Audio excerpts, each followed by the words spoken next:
My dear children, நம்ம இந்த வீடியோல 9th சாப்டர்ல இருந்து C++ data types அந்த டாபிக்ல இருந்து introduction அப்புறம் concept of data types பத்தி பார்க்க போறோம். வீடியோல கவர் பண்ண போற டாபிக்ஸ் தான். ஃபர்ஸ்ட் டேட்டா டைப்னா என்னன்னு பார்க்கலாம். அதுக்கு எக்ஸாம்பிள் பார்க்க போறோம். அடுத்தது நம்ம ஒரு ப்ரோக்ராமிங் லாங்குவேஜ்ல யூஸ் பண்ற two fundamental elements பத்தி பார்க்க போறோம். அடுத்தது fundamental or built-in data typesனா என்னன்னு பார்க்க போறோம். அடுத்தது யூசர் டிஃபைன் டேட்டா டைப்ஸ்னு என்னன்னு பார்க்க போறோம். அடுத்தது கான்செப்ட் ஆஃப் டேட்டா டைப்ஸ், அப்புறம் வேரியபிள்னா என்னன்னு பார்க்க போறோம். டேட்டா டைப்னா என்னன்னு பார்க்கலாம். டேட்டா டைப்னா ஒரு டேட்டாவுடைய டைப்பை பத்தி சொல்றதா டேட்டா டைப்னு சொல்லுவோம். அதான் டைப் ஆஃப் த டேட்டா. இப்போ ரியல் டைம்ல பாத்தீங்கன்னா நம்ம டிஃப்ரெண்ட் டேட்டா யூஸ் பண்ணிட்டு இருக்கோம். ஒவ்வொரு டேட்டாவும் டிஃப்ரெண்ட் டைப்பா இருக்கும். இப்போ இங்க பாத்தீங்கன்னா ராணி ஒரு நேம், இது வந்து ஸ்ட்ரிங்கா யூஸ் பண்ணிட்டு இருக்கோம்.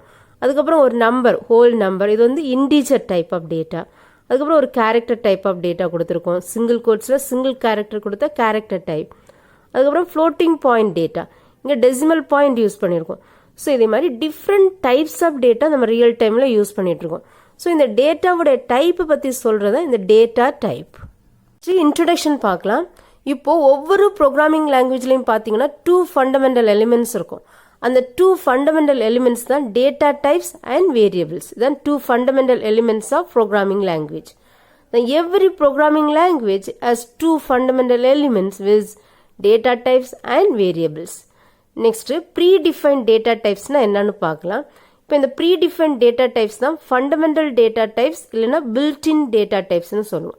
இப்போ predefined data types னா ஒரு ப்ரோக்ராமிங் லாங்குவேஜ் கன்ஸ்ட்ரக்ட் பண்ணும்போது அந்த ப்ரோக்ராமிங் லாங்குவேஜ்ல யூஸ் பண்றதுக்காக ஆல்ரெடி டிஃபைன் பண்ணி வச்சிருக்கிற டேட்டா டைப்ஸ் தான் ப்ரீடிஃபைன் டேட்டா டைப்ஸ்னு சொல்லுவோம். அதாவது C++ provides a predefined set of data types for handling the data items. இப்போ இந்த டேட்டா ஐட்டம்ஸை டேட்டாவை ஹேண்டில் பண்றதுக்காக ஆல்ரெடி டிஃபைன் பண்ண டேட்டா டைப்ஸ் தான் ப்ரீடிஃபைன் டேட்டா டைப்ஸ். அதுதான் fundamental R built-in data types, இல்லைன்னா பேசிக் டேட்டா டைப்ஸ்னு கூட சொல்லுவோம். Such data types are known as fundamental or built-in data types. Apart from the built-in data types, a programmer can also create his own data types called as user-defined data types.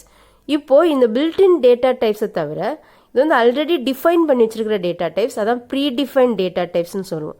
இதை தவிர user, programmer நம்ம பர்பஸுக்காக நம்ம தேவைக்கு ஏற்றபடி நம்மளும் என்ன பண்ணிக்கலாம்னா some data types create பண்ணிக்கலாம். அந்த டேட்டா டைப்ஸ் தான் யூசர் டிஃபைன்ட் டேட்டா டைப்ஸ்னு சொல்லுவோம். A programmer can also create his own data types called as user defined data types. Next இந்த டேட்டா டைப்ஸ் உடைய கான்செப்ட் பத்தி பார்க்கலாம். அதான் கான்செப்ட் ஆஃப் டேட்டா டைப்ஸ். இங்க ஒரு சிம்பிள் எக்ஸாம்பிள் கொடுத்திருக்காங்க. Let us look at the following example. இங்க நேம்னு ஒரு வேரியபிள் கொடுத்திருக்காங்க. இந்த நேம் வேரியபிளுக்கு ராம் வேல்யூ அசைன் பண்ணிருக்காங்க. அடுத்தது ஏஜ்னு ஒரு வேரியபிள், ஏஜ் வேரியபிளுக்கு ஒரு integer type data 15 value assign பண்ணியிருக்காங்க. அடுத்தது ஆவரேஜ் மார்க் ஒரு வேரியபிள், இந்த வேரியபிளுக்கு வேல்யூ 85.6 ஃப்ளோட்டிங் பாயிண்ட் வேல்யூ கொடுத்துருக்காங்க. இப்போ இங்கே பார்த்தீங்கன்னா நேம், ஏஜ், ஆவரேஜ் மார்க் இதெல்லாம் ஃபீல்ட்ஸ்னு சொல்லுவோம். நார்மலாக பார்த்தீங்கன்னா ஃபீல்டு ஒரு இண்டிவிஜுவல் எலிமெண்ட் தான் ஃபீல்டுன்னு சொல்லுவோம்.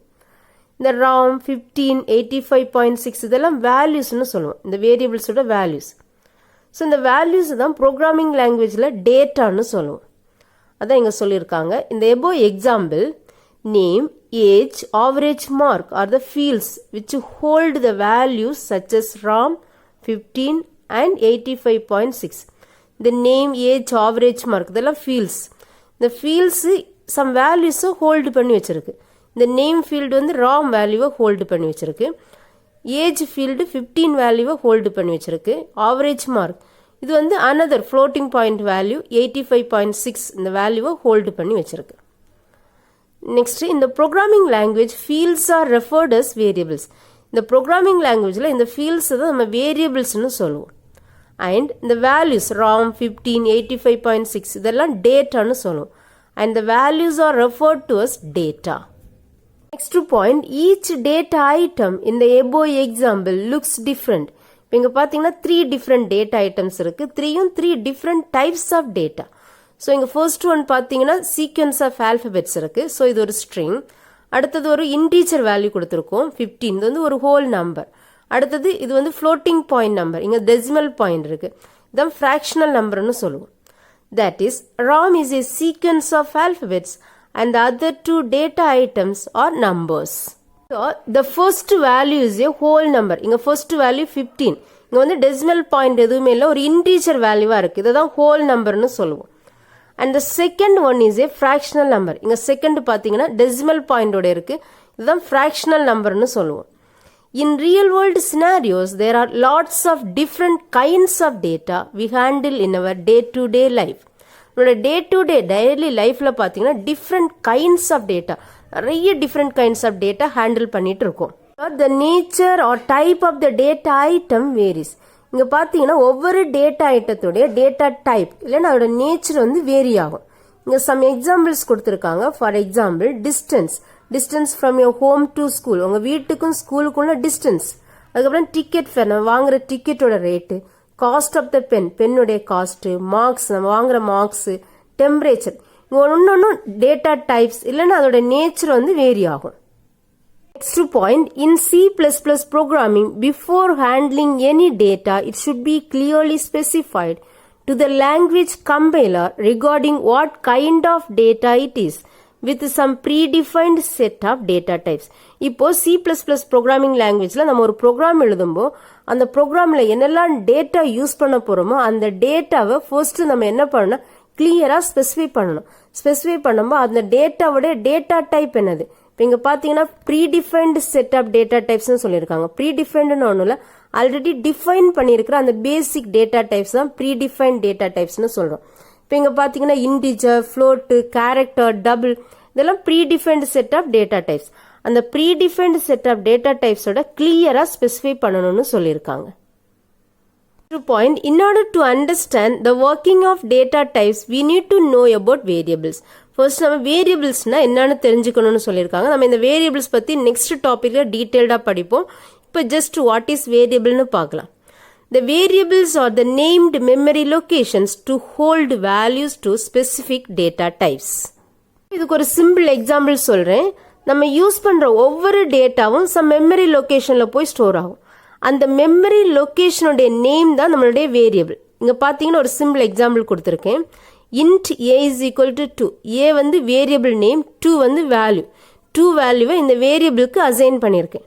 இப்போ இந்த 2 இந்த மெமரி லொகேஷன்ல 2303ல ஸ்டோர் ஆயிருக்கு. இப்போ இதை தான் நான் நேம் பண்ணியிருக்கேன் ஏன்னு. அதான் நேம்டு மெமரி லொகேஷன் சொல்றோம். இப்போ இந்த 2303ல நம்மளோட வேல்யூ 2 ஹோல்டு பண்ணி வச்சிருக்கு. அதான் ஏ. இப்போ ஏ இந்த named memory location A, hold the value 2ன்னு சொல்றோம். இப்போ see here, the variables are the named memory locations to hold values of specific data types. இப்போ நம்ம ஸ்பெசிஃபை பண்ணி வச்சிருக்கிற டேட்டா டைப்ல வேல்யூஸ் ஹோல்டு பண்ணி வச்சிருக்கிற நேம்டு மெமரி லொகேஷன்ஸ், நேம்டுனா தெரியும், பெயரிடப்பட்ட மெமரி லொகேஷன்ஸ் தான் இந்த வேரியபிள்ஸ். ஆக்சுவலா இந்த வேரியபிள்ஸ் எல்லாமே யூசர் டிஃபைன்டு நேம்ஸ் தான், நம்மளா கொடுக்குற நேம்ஸ் தான். Next point, in C++, the variables should be declared explicitly with their data types before they are actually used. இப்போ C++ programming languageல நம்ம ஒரு ப்ரோக்ராம் எழுதும்போ அதுல என்னெல்லாம் வேரியபிள்ஸ் யூஸ் பண்றோமோ அந்த வேரியபிள்ஸை நம்ம யூஸ் பண்றதுக்கு முன்னாடியே ஃபர்ஸ்ட் அதோட டேட்டா டைப்போட கம்பல்சரியா எக்ஸ்பிளிசிட்னா வெளிப்படையாவே டிக்ளேர் பண்ணணும். அது வந்து compulsory. Next syntax for declaring A variable. ஒரு வேரியபிள் டிக்ளேர் பண்றதுக்கு சின்டாக்ஸ் என்னது? சின்டாக்ஸ்னா தெரியும், ரூல். என்ன ரூல் ஃபாலோ பண்ணி ஒரு வேரியபிளை டிக்ளேர் பண்ணணும்னு சொல்லியிருக்காங்க. First data type, second variable name. Next இதுக்கு ஒரு எக்ஸாம்பிள் கொடுத்திருக்காங்க. int num1. இங்க பாத்தீங்கன்னா நம்மளுடைய data type integer data type. இங்க num1 வந்து variable name. Variable name num, data type integer. இதே மாதிரி நம்ம ஒரு ப்ரோக்ராம் எழுதும்போ அந்த ப்ரோக்ராம்ல என்னெல்லாம் வேரியபிள்ஸ் யூஸ் பண்ண போறோமோ அந்த வேரியபிள்ஸை அதோட டேட்டா டைப்போட எக்ஸ்பிளிசிட்டா டிக்ளேர் பண்ணி ஆகணும். இது வந்து கம்பல்சரி. நெக்ஸ்ட் இங்க என்ன சொல்லிருக்காங்கன்னா சேம் டேட்டா டைப் யூஸ் பண்ணி எப்படி more than one variables single ஸ்டேட்மெண்ட்ல டிக்ளேர் பண்றதுன்னு சொல்லியிருக்காங்க. இப்போ இங்க பாத்தீங்கன்னா int வந்து data type, num1, num2, sum, இந்த 3யும் 3 டிஃபரெண்ட் வேரியபிள்ஸ். இப்போ ஒரே ஸ்டேட்மெண்ட்ல நம்ம more than one variables same data type கொடுத்து யூஸ் பண்ணும்போது கமா செப்பரேட்டர் யூஸ் பண்ணி கொடுக்கணும். இங்க 3 வேரியபிள்ஸுக்குமே சேம் டேட்டா டைப் இன்டிஜர் தான் இருக்கும். அதான் to declare more than one variable which are the same data type using a single statement, It can be declared by separating the variables using a comma. Comma use பண்ணி நம்ம more than one variables single statementல same data type use பண்ணி கொடுக்கலாம்னு சொல்லியிருக்காங்க. For example, to store your computer science marks, first you should declare a variable to hold your marks with a suitable data type. Next இங்க ஒரு simple example கொடுத்திருக்காங்க. இங்க பாத்தீங்கன்னா நம்ம ப்ரோக்ராம்ல கம்ப்யூட்டர் சயின்ஸ் மார்க்ஸ் வந்து ஸ்டோர் பண்ண போறோம். இப்போ கம்ப்யூட்டர் சயின்ஸ் மார்க்ஸ்னு ஒரு வேரியபிள் யூஸ் பண்ண போறோம். அந்த வேரியபிள் யூஸ் பண்றதுக்கு முன்னாடி என்ன பண்ணணும், அந்த வேரியபிளை நம்ம என்ன பண்ணணும், ஃபர்ஸ்ட் டிக்ளேர் பண்ணணும்னு சொல்லியிருக்காங்க. அதோடைய proper suitable data type use பண்ணி டிக்ளேர் பண்ணணும்னு சொல்லியிருக்காங்க. அதான் first you should declare a variable to hold your marks with a suitable data type. Usually marks are represented as whole numbers. நார்மலாக மார்க்ஸ் வந்து whole நம்பராக இருக்கும், இன்டீஜர் வேல்யூவாக இருக்கும். Thus, the variable for storing the computer science marks should be integer data type. அதனால integer data type use பண்ணி இந்த வேரியபிளை நம்ம டிக்ளேர் பண்ணியிருக்கோம். My dear children, நம்ம இந்த வீடியோவில் டேட்டா டைப்னா என்னன்னு பார்த்தோம், அதுக்கு சிம்பிள் எக்ஸாம்பிள் பார்த்தோம். அப்புறமா ஒரு ப்ரோக்ராமிங் லாங்குவேஜில் யூஸ் பண்ணுற 2 fundamental elements data types and variables பார்த்தோம். அதுக்கப்புறமா ப்ரீடிஃபைன் டேட்டா டைப்ஸ்னு என்னன்னு பார்த்தோம். இந்த ப்ரீடிஃபைன் டேட்டா டைப்ஸ் தான் fundamental or built in data டைப்ஸ்னு சொல்லுவோம். ஃபண்டமெண்டல் டேட்டா டைப்ஸ் வேற, ஃபண்டமெண்டல் எலிமெண்ட்ஸ் வேற. இந்த ஃபண்டமெண்டல் டேட்டா டைப்ஸ் தான் பேசிக் டேட்டா டைப்ஸ்னு சொல்லுவோம். அதுக்கப்புறமா யூசர் டிஃபைன் டேட்டா டைப்ஸ்னா என்னன்னு பார்த்தோம். அதுக்கப்புறம் கான்செப்ட் ஆஃப் டேட்டா டைப்ஸ் பார்த்தோம். இங்க வேரியபிள்ஸ்னா என்னன்னு பார்த்தோம். அந்த வேரியபிள்ஸை டிக்ளேர் பண்றதுக்கு சின்டாக்ஸ் ஜெனரல் ஃபார்மேட் பார்த்தோம். அதுக்கு எக்ஸாம்பிள் பார்த்தோம். Thank you children.